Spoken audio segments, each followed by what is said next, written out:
اعوذ باللہ من الشیطان الرجیم بسم اللہ الرحمن الرحیم الحمدللہ رب العالمین والعاقبۃ للمتقین والصلاۃ والسلام علی خاتم الانبیاء والمرسلین وآلہ الطیبین الطاہرین۔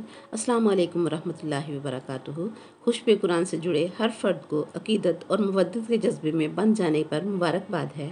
الحمدللہ ہر ذی عقل اور شعور بندہ خوشبو قرآن کے اس پلیٹ فارم سے قرآنی آیات کے وسیلہ سے ہدایت اور رہنمائی پا رہا ہے اور اپنا مستقبل سنوار رہا ہے کہ یہ دنیا تو مسافر خانہ ہے۔ خوشبو قرآن سے جڑا ہر فرد اپنے ازلی ابد ٹھکانے میں آرام، سکون اور نعمتوں کی فراوانی والی جنت اس دنیا میں ہی تیار کر رہا ہے کہ نبی صلی اللہ علیہ وسلم نے بھی فرمایا، جنت چٹیل میدان ہے، اس پر اپنے لیے آرام، سکون اور گھنی چھاؤں اور پھلدار درخت میرے امتیوں نے اپنی مودت اور عقیدت کے وسیلے سے کیے گئے اعمال پر خود لگانے ہیں۔ میرا رب ہم سب کو توفیق عطا فرمائے، آمین ثم آمین۔ پچھلی گفتگو میں ہم نے عقیدہ باطل کا رد قرآن کے وسیلے سے کیا کہ قبروں والوں سے مایوس کافر لوگ ہوتے ہیں، ایمان والے نہیں ہوتے۔ امید کرتی ہوں ہم جیسے بہت سے والدین کے ذہنوں سے یہ بدعقیدگی نکل گئی ہوگی اور ہم اپنی اولادوں کو قرآن فکر کے مطابق صحیح اور عقیدہ طرز حیات دے سکیں گے اور اپنی نسلوں کو نبی پاک صلی اللہ علیہ وسلم کی کریم النفسی اور توجہ اور نظر کرم کا مستحق کرنے کا راستہ دکھا کر اپنی قبروں میں اتریں گے تاکہ ہماری اولادیں اور نسلیں ہمارے لیے صدقہ جاریہ بن سکیں۔ نبی صلی اللہ علیہ وسلم کی نظر کرم ہے ہی ایمان والوں کا نصیب، اور منافق جو کہ بظاہر کلمہ گو ہے، اعمال شریعت بھی شد مد سے ادا کرتا ہے مگر قلبی عقیدہ میں نبوت اور رسالت اور ولایت علی علیہ السلام میں کمی یا کجی کا تصور رکھتا ہے، اس کو میرے آقا مولا صلی اللہ علیہ وسلم کی توجہ نصیب ہی نہیں ہو سکتی۔ ایسے لوگ سوچیں ایک لمحے کے لیے رک کر کہ اس دنیا میں تو بھرم رکھ لیں گے، آخرت میں ان کا نفاق ظاہر ہوگا تو کل انسانیت ان کا تماشا دیکھے گی۔ یاد رکھیں، مومنین مرد و عورتیں ایک دوسرے کے قریب ہوتے ہیں اور منافقین مرد و عورتوں کا بھی آپس میں گہرا تعلق ہوتا ہے، اسی لیے مومنین کا ایمان بھی سینہ بسینہ سنبھالنے والوں کے دلوں میں منتقل ہوتا ہے اور منافقین کا نفاق بھی سینہ بسینہ منتقل ہوتا ہے، سوائے ان لوگوں کے جو ان کی نسلوں میں توبہ کر لیں اور رجوع اللہ کر لیں۔ ہمیں اپنا محاسبہ کرنا ہے کہ ہماری کسی حرکت میں یا ہمارے کسی کردار میں منافقت کی نشانی تو نہیں ہے۔ ہم میں جو بھی کمی ہے ہم اسے دور کرنے کی کوشش کریں، اپنی طرف سے مکمل خلوص کے ساتھ نبی صلی اللہ علیہ وسلم اور آل نبی پاک صلی اللہ علیہ وسلم کی فرمانبرداری کی بہترین کوشش کریں۔ اس کے باوجود جو کمی رہ جائے گی تو اللہ رب العزت قرآن میں فرماتا ہے سیرحمہم اللہ، کہ میری رحمت اس کمی کو پورا کر دے گی۔ اور ایمان والوں کی صفت بتائی گئی ہے کہ جو خلوص کے ساتھ اتباع کرنے والے ہوتے ہیں وہ تو آپس میں بہت زیادہ محبت کرنے والے ہوتے ہیں۔ گویا معلوم ہوا کہ ایمان کا پھل آپس کی محبت ہے۔ اللہ اکبر، ہمیں غور کرنا ہے، اگر ہماری باہمی محبت ہم میں نہیں ہے تو ہمارے ایمان کا لیول بھی جو ہے وہ کتنا نیچے چلا گیا ہے۔ آج ہم رب کریم کی عطا سے ایک اور عقیدہ قرآنی کو سمجھتے ہیں جو کہ بدعقیدہ ملا نے معصوم ذہنوں میں ولایت اور شفاعت کے حوالے سے گمراہی کی صورت میں ڈال رکھا ہے۔ ہم سمجھیں گے تو اپنی اولادوں کو بھی سمجھا سکیں گے۔ قرآن پاک میں ارشاد عالی شان ہے، میرا رب فرماتا ہے لیس لہم من دونہ ولی ولا شفیع۔ سورہ انعام میں بڑی سادہ سی اور بڑی عجیب بات میرے رب نے ارشاد فرمائی کہ کائنات میں اللہ کے بغیر نہ کوئی ولی ہے اور نہ ہی کوئی شفاعت کرنے والا ہے۔ ولی بھی اللہ ہے اور شفیع بھی اللہ ہے۔ اس آیت کی تعجب خیزی پر تو بعد میں بات ہوگی، لیکن صاحبان فکر کے لیے سوچنے کا مقام ہے کہ ولی ہونا تو سمجھ میں آ گیا کہ رعیت رکھنے والا ولی ہوتا ہے، سردار ہوتا ہے، سرپرست ہوتا ہے، لیکن جو رب فرما رہا ہے کہ میرے علاوہ شفیع بھی کوئی نہیں، تو اس سے مراد ہم کیا لیں؟ ہم نے تو رسول پاک صلی اللہ علیہ وسلم کو اس معنی میں شفیع مانا ہوا ہے کہ جب ہمارے گناہ ہماری جسامت سے بڑھ جائیں گے تو ہمارا رسول اللہ تعالیٰ کی بارگاہ میں ہماری شفاعت فرما دے گا۔ اب اللہ کریم جو کہہ رہا ہے کہ میرے علاوہ کوئی شفیع نہیں اور میں شفیع ہوں، تو سوچنے والی بات ہے کہ رسول اللہ صلی اللہ علیہ وسلم تو اللہ کی بارگاہ میں شفاعت کریں گے، تو اللہ کس کی بارگاہ میں شفاعت کرے گا؟ اللہ اکبر۔ دوسری جگہ قرآن میں فرماتا ہے اللہ کریم کہ انما ولیکم اللہ ورسولہ والذین آمنوا، اور آخر تک یہ آیت جب ہم پڑھتے ہیں تو اس کا مفہوم ہمیں پتہ چلتا ہے کہ اللہ ولی ہے، اس کا رسول ولی ہے، اور ایمان والوں کا وہ گروہ ولی ہے جو ایمان والوں کو امان دینے والا ہے۔ پہلے فرمایا میں ولی ہوں، میرے بغیر ولی کوئی نہیں، اور پھر خود ہی فرما رہا ہے کہ ہم تین ولی ہیں۔ یا تو ملا یہ مانے اور فتویٰ دے کہ صبح اللہ کچھ کہتا ہے معاذ اللہ، یا پھر دوپہر اور شام میں کچھ اور کہتا ہے، یا پھر ملا یہ تسلیم کرے کہ جس کو اللہ کریم ولی اور شفیع بنائے اسے ماننا ایسے ہی ہے جیسے اللہ کو ولی اور شفیع مانا جائے۔ سمجھیں، لفظ ولی اتنا سادہ اور عام لفظ ہے، لیکن اس لفظ کو بڑے بڑے علماء بھی سمجھ نہ سکے۔ اگر مفہوم ولایت سمجھ لیتے تو یا تو مولا علی علیہ السلام کو ولی نہ مانتے یا پھر مولا علی علیہ السلام کی کسی بھی فضیلت کا انکار نہ کرتے، جو بھی فضیلتیں نبی کریم صلی اللہ علیہ وسلم نے ان کی بیان فرمائی ہیں۔ بدعقیدہ ملا علی علیہ السلام کو ولی بھی مانتا ہے اور یہ بھی کہتا ہے کہ علی یہ بھی ہے اور یہ نہیں ہے، علی یہ کر سکتا ہے اور یہ نہیں کر سکتا۔ مولا علی علیہ السلام کو ولی مان کر لفظ ولی رٹ لیا گیا ہے، لیکن مفہوم ولایت معلوم نہیں ہوا۔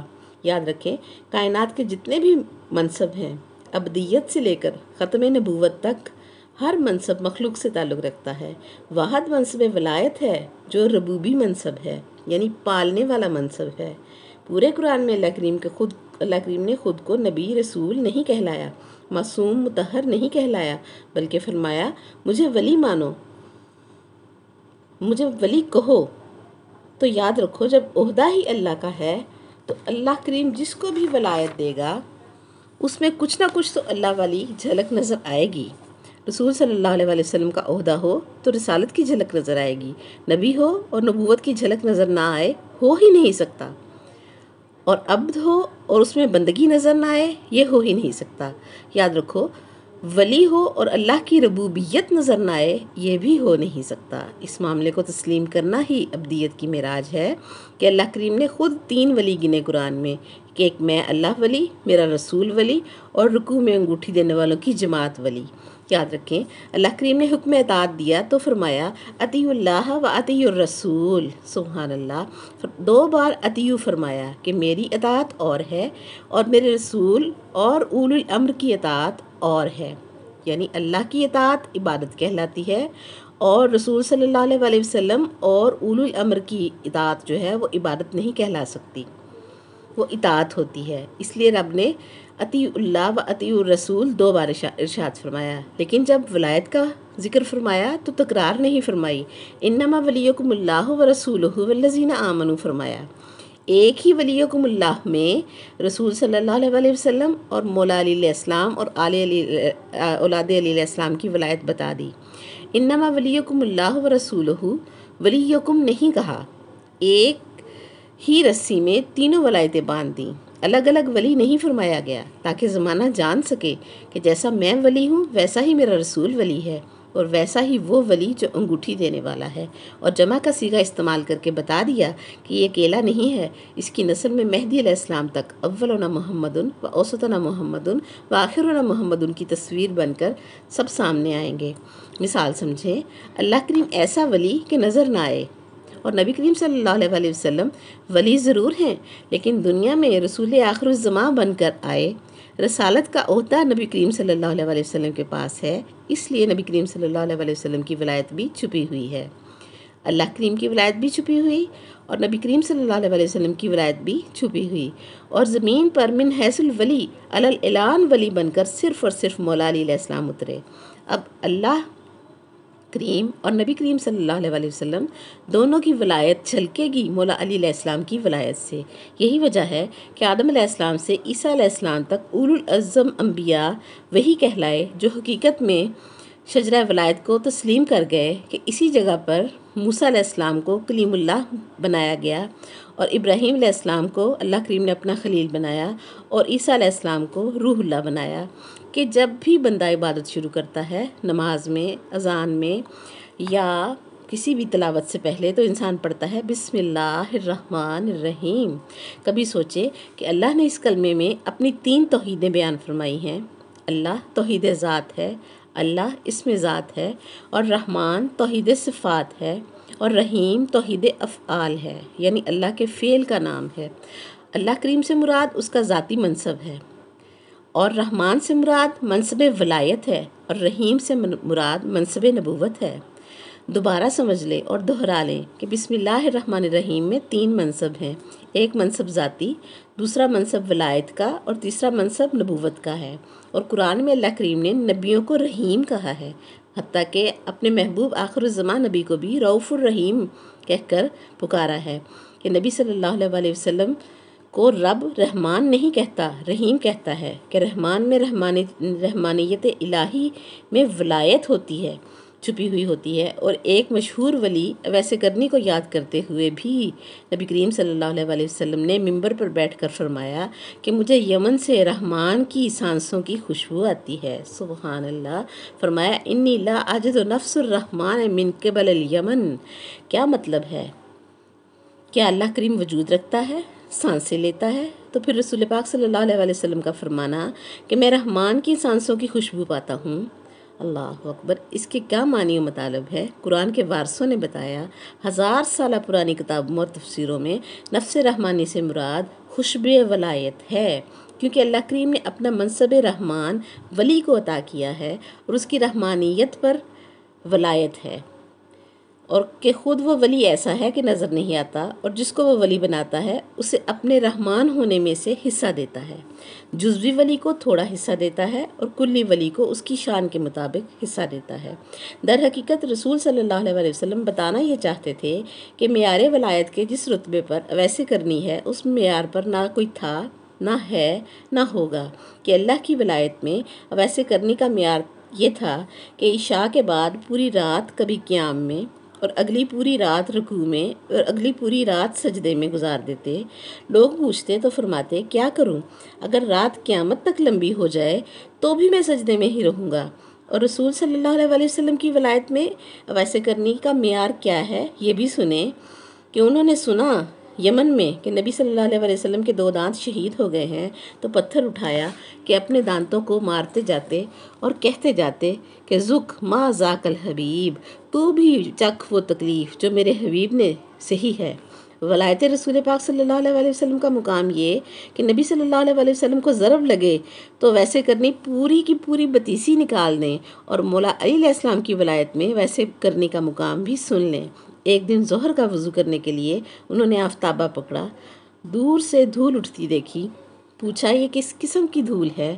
تو لوگوں نے بتایا کہ علی علیہ السلام کا لشکر صفین کے میدان میں لڑنے جا رہا ہے۔ تو ویسے کرنی رضی اللہ تعالیٰ عنہ نے آفتابہ دیوار پر دے مارا کہ نماز لڑنے جا رہی ہے اور میں یہاں کیا کر رہا ہوں؟ اور وہ جا کر صفین میں لڑے بھی۔ وہ جو ایک سجدے میں رات گزار دیتا تھا، اس نے سارے سجدے وار دیے آج مولا علی علیہ السلام کے ساتھ جانے پر۔ تینوں ولایتوں کا اخلاص دیکھیں۔ اسی لیے رسول پاک صلی اللہ علیہ وسلم فرماتے تھے کہ مجھے یمن کی طرف سے رحمان کی سانسوں کی خوشبو آتی ہے۔ اللہ اکبر۔ بسم اللہ میں الوہیت ہے، رحمانیت ہے اور رحیمیت ہے۔ الوہیت ذات ہے، رحمان ولایت ہے اور رحیمیت میں نبوت ہے، اور جس کو بھی اللہ ولی بنائے گا اس کو رحمانیت میں سے اتنا ہی حصہ عطا فرمائے گا۔ اللہ کریم کسی کی ولایت محدود بناتا ہے تو کسی کی لامحدود ولایت بناتا ہے، کسی کی مشروط ولایت ہوتی ہے اور کسی کی مطلق ولایت ہوتی ہے۔ تو معلوم ہوا جتنی ولایت کسی میں ہوگی اتنی اس میں رحمانیت ہوگی۔ زندگی رہی تو کل بات کریں گے کہ ولی کا رابطہ رحمانیت سے کیسے ہوتا ہے۔ آج کے لیے اتنا ہی۔ وآخر دعوانا ان الحمدللہ رب العالمین۔ سبحانک اللہم و بحمدک ونشہد ان لا الہ الا انت نستغفرک ونتوب الیک۔ الحمدللہ الذی ہدانا لہذا وما کنا لنہتدی لولا ان ہدانا اللہ۔ السلام علیکم ورحمۃ اللہ وبرکاتہ۔